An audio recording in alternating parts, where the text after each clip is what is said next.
एका बाजूला स्वराज्याचे स्वप्न पाहणाऱ्या राजमाता जिजाऊ यांची जयंती, तर दुसरीकडे संपूर्ण जगाला भारताची ताकद दाखवून देणारे युग पुरुष स्वामी विवेकानंद यांचा जन्मदिन.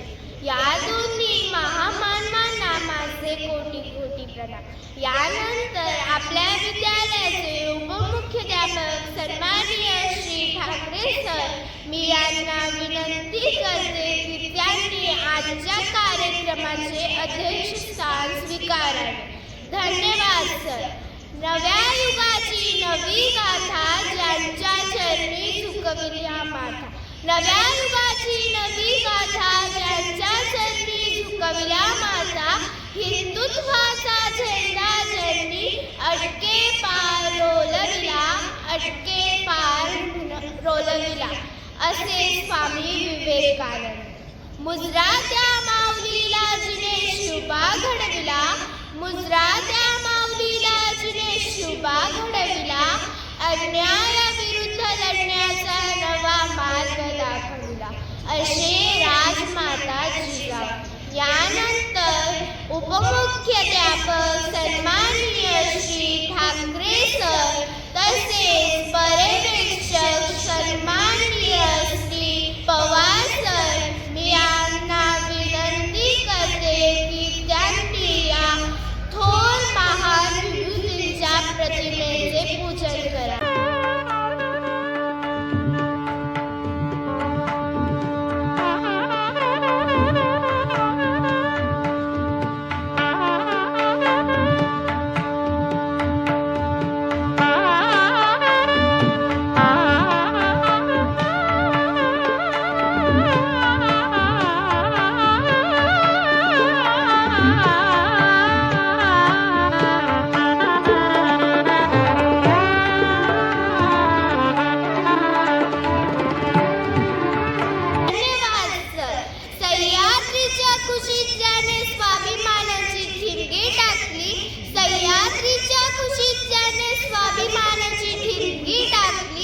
अन्यायाचा नाश करायला शिवबांची तलवार वाजली, अन्यायाचा नाश करायला शिवबांची तलवार वाजली.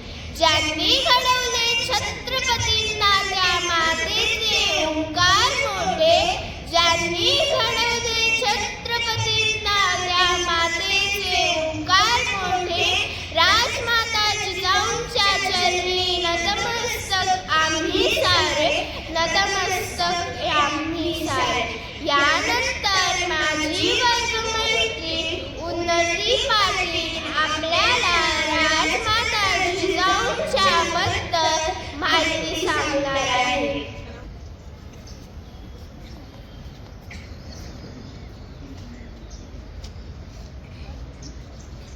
ना वाकायचे ना झुकवायचे, अन्यायावर पलटून वार करायचे, सन्मानाने जगायचे आणि सन्मानाने मरायचे, अशी शिकवण देणाऱ्या राजमाता जिजाऊ यांची आज जयंती आहे. 12 जानेवारी 1578 बुलढाणा जिल्ह्यातील सिंदखेडराजा येथे जिजाबाईंचा जन्म झाला. जिजाबाईंच्या वडिलांचे नाव लखुजीराव जाधव, आईचे नाव म्हाळसाबाई असे होते. शालेय भोसले यांच्याशी जिजाबाईंचा विवाह झाला. जाधव भोसले या दोन्ही घराण्यातील पराक्रमांच्या परंपरा जिजाबाईंच्या ठायी होती.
केले. जिजाऊंनी आपल्या कर्तृत्वाने असाम्य असा इतिहास घडवला.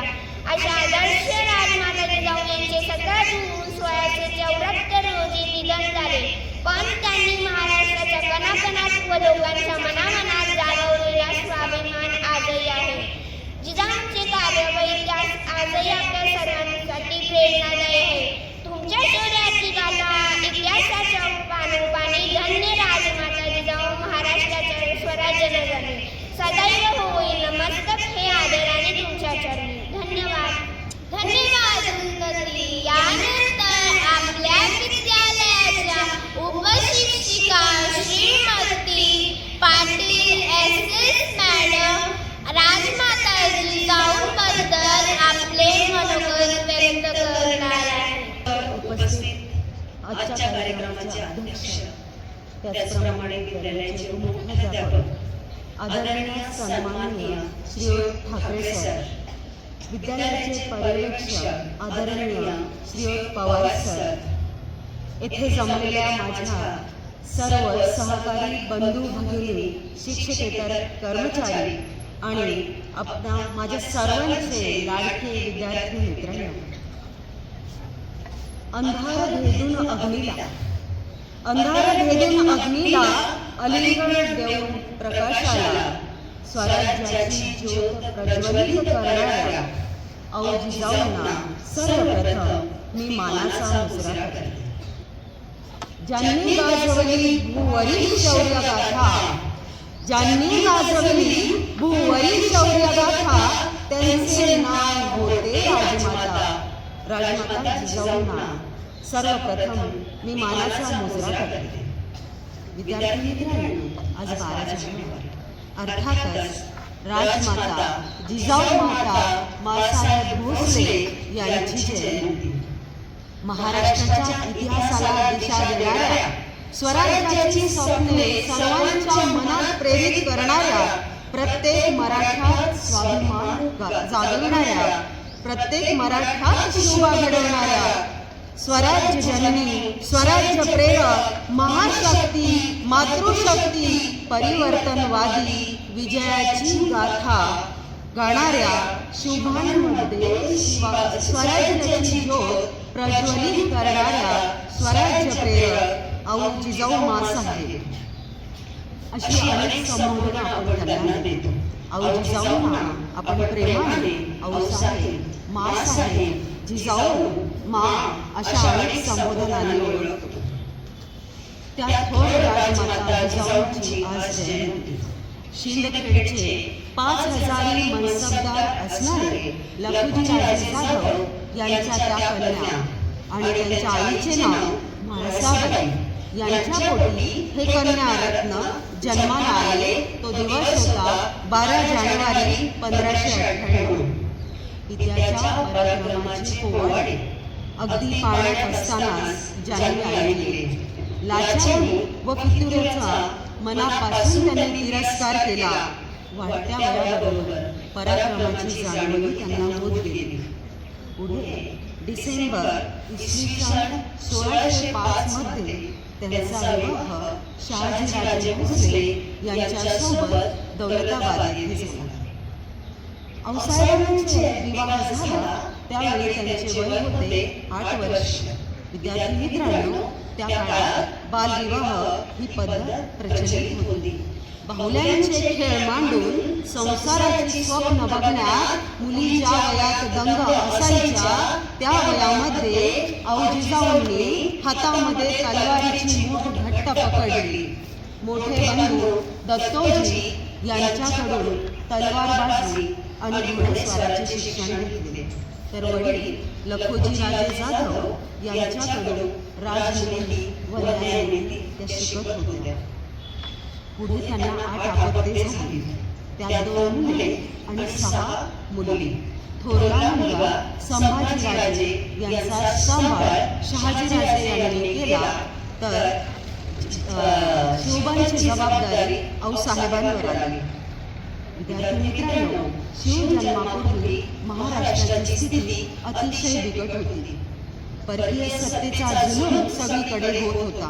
आदिलशाहीच्या फौजा सगळीकडे धुमाकूळ घालत होत्या. जुलमी सत्तेनं महाराष्ट्र झाला होता घायाळ. जुलमी सत्तेनं महाराष्ट्र झाला होता घायाळ. उरला न कोण वाली करण्यावरचा सांभाळ. शिवनेरीवर सूर्य जन्मला घेण्या कवेचा आभाळ. केले असाध्य ते साध्य गुंफली स्वराज्याची माळ. धन्य त्या जिजाऊ धन्य तो शिवकाळ. धन्य त्या जिजाऊ धन्य तो शिवकाळ. आपली माणसे आपल्याच माणसांच्या जीवावर उठत होती. पाया बापड्यांची अब्रू लुटली जात होती. अशा भयानक जाचातून लोकांना मुक्त केले पाहिजे या एकाच विचाराने आऊसाहेबांनी भवानी मातेला साक्षी ठेवून शिवबांच्या मनात त्यांच्या मनात स्वराज्य निर्मितीची जडणघडण आऊसाहेबांच्या मार्गदर्शनाखाली सुरू झाली. तलवार तर सगळ्यांच्या हातात होती. तलवार तर सगळ्यांच्याच हातात होती. ताकद तर सगळ्यांच्याच मनगटात होती. पण स्वराज्याची ऊर्जा पेटवण्याची जी काही प्रेरणा आऊसाहेबांनी शिवाजी महाराजांच्या मनात प्रेरित केली ती अतिशय महान होती. संस्कार दिले शिवबास सुवसे. संस्कार दिले शिवबास सुवसे. उमटविले हृदयात सह्याद्रीच्या ठसे. उमटविले हृदयात सह्याद्रीच्या ठसे. आऊसाहेब शिवाजींना गोष्टी सांगायच्या. शिवाजींना आऊसाहेब गोष्टी सांगायच्या. गोष्टी अशा सांगायच्या ज्या पारतंत्र्यात सुरू व्हायच्या आणि स्वराज्यात संपवायच्या. सीता माताचे हरण करणारा रावण हा बलाढ्य होता. पण या रावणाला ठार करणारा राम किती शूर होता हे आऊसाहेबांनी महाराजांना सांगितले. बकासुराचा वध करणारा भीम किती शक्तिशाली होता अशा गोष्टी आऊसाहेबांनी बालवयात महाराजांवर रुजवल्या.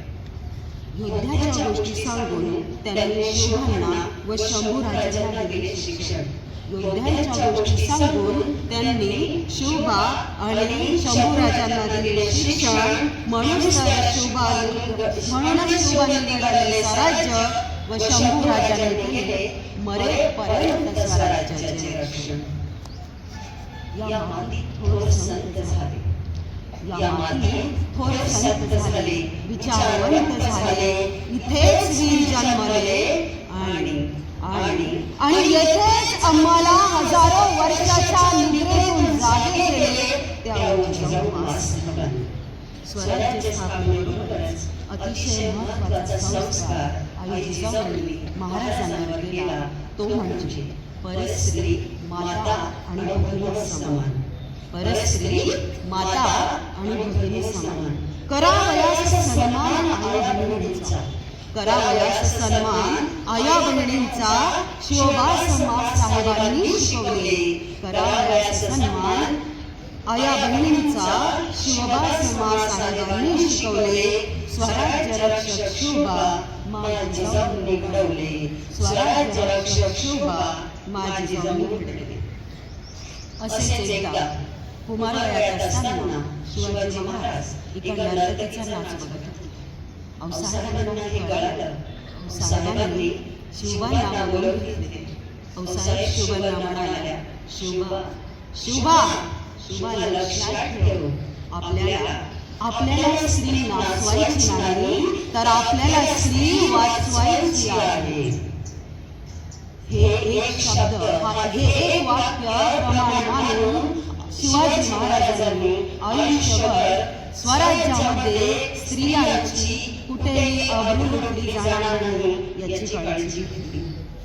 आणि एक दुसरा प्रसंग सांगते विद्यार्थी मित्रांनो. शिवाजी महाराजांनी कल्याण आणि भिवंडीचा प्रदेश जिंकला. हा प्रदेश जिंकल्यानंतर आदिलशाहीचा एक सरदार होता. आदिलशाहीच्या त्या सरदाराची सून अतिशय सुंदर, देखणी, सुसंस्कृत अशी होती. आणि आदिलशाहीच्या सरदाराची सून जेव्हा शिवाजी महाराजांसमोर सादर करण्यात येते, पेश करण्यात येते, तेव्हा शिवबा म्हणतात, अशीच आमची माता असती सुंदर रूपवती. अशीच आमची माता असती सुंदर रूपवती. आम्ही सुंदर झालो असतो वदले शिवछत्रपती. आम्ही सुंदर झालो असतो वदले शिवछत्रपती. महाराजांनी स्त्रीला सन्मान दिला आणि मग अशा प्रकारे स्वराज्याची जडणघडत होत होती. किती निर्मळ भावना बघा, किती आदर तो स्त्रियांप्रती. आऊसाहेब महाराजांना सांगत, शिवबा स्त्री दुर्बल नसतेच कधी, ती माते समान असते. जिच्या पोटी आपण जन्म घेतो तिचा अपमान झाला तर हे स्वराज्य टिकत नाही. शिवबा लक्षात ठेव, युद्ध करणे हे सोपे आहे, युद्ध जिंकणे हे त्याहूनही जास्त सोपे आहे, पण स्त्रियांचा सन्मान करणे हे फार मोठे शौर्य आहे, आणि मग स्वराज्यामध्ये कोणत्याही स्त्रीवर कधीही अन्याय आणि जुलूम झाला नाही, आणि जर झालाच तर त्याच्यासाठी अतिशय कठीण अशी शिक्षा होती. दंड, जुर्माना, कठोर शिक्षा, प्रसंगी कारावास देखील. हिंदवी स्वराज्याची संकल्पना प्रत्यक्षात साकार करण्यासाठी शिवरायांवर ज्ञान, चातुर्य, संघटन, चरित्र, पराक्रम अशा राजस सत्वगुणांचे बाळ करून अवजिजाऊंनी शिवबांना पाजले. सिंहाची चाल, गरुडाची नजर, शत्रूचे मर्दन असेच असावे आपले वर्तन, असं औसाहेबांनी वारंवार जिजाऊ राजांच्या मनामध्ये प्रेरित केले. अशा पद्धतीने शिवबा घडत होते. 18 पगड जातीचे लोक सोबत घेऊन शिवाजी महाराजांनी स्वराज्याची स्थापना केली. स्वराज्य स्थापन करणे इतके सोपे होते का? नाही. हे स्वराज्य स्थापन करणे हा तोंडचा खेळ नव्हता विद्यार्थी मित्रांनो. लढे सिपाही और नाम सरदार का असं कधीही करायचं नाही, हे जिजाऊंनी महाराजांना सांगितले. शिवबा, जिथे मृत्यू सामने आला तिथे स्वतः मृत्यूशी झुंज दे, ही जाणीव माँसाहेबांनी राजांना दिली. अफजल खानाच्या भेटीचा प्रसंग आपल्या सर्वांना ज्ञात आहेच. अफजल खानाच्या भेटीचा प्रसंग आपण मोठ्या अभिमानाने सांगतो. महाराजांनी अफजल खानाला ठार मारले. महाराजांनी अफजल खानाचा पुतळा बाहेर काढला. खरंच ही अभिमानाची बाब आहे. पण या मोहिमेला जाण्याआधी शिवबांमध्ये आणि आऊसाहेबांमध्ये जो काही संवाद झाला तो संवाद मी आपल्याला सांगितले. अफजल खानाच्या भेटीचा प्रसंग अतिशय बिकट होता. अफजल खान कोण होता? अफजल खान ज्या खानानं शिवाजी महाराजांचे वडील शहाजी राजे भोसलेंना कैद करण्याचा प्रयत्न केला. ज्या खानानं शिवाजी महाराजांचे थोरले बंधू संभाजीराजे यांना ठार केलं अशी इतिहासात नोंद सापडते. ज्या खानानं दस्तूर औरंगजेब बादशाला कैद करण्यापर्यंत तोहमत आणली, ज्या खानानं उभा महाराष्ट्र आपल्या पंजाब पकडला, त्या खानापुढं महाराष्ट्र कसे घाबरलाय, हादरलाय, थरारलाय महाराष्ट्र. महाराष्ट्र. आणि खरंच या ठिकाणी कौतुक करावं वाटतं त्या आऊसाहेब महाराजांना म्हणतात. शिवा शत्रू बलाढ्य आहे, तुला मोठ्या धैर्याने सामोरं जावं लागणार आहे. शत्रू गोड बोलेल, प्रसंगी कपट करेल, विश्वास ठेवू नको. दगा फटका होऊ शकतो. बुद्धीने आणि चातुर्याने तू या प्रसंगाला सामोरे जा. हे सगळं ऐकून शिवबांच्या मनात विचाराला थांबले, आणि म्हटले जिजाऊंना, आऊसाहेब जर का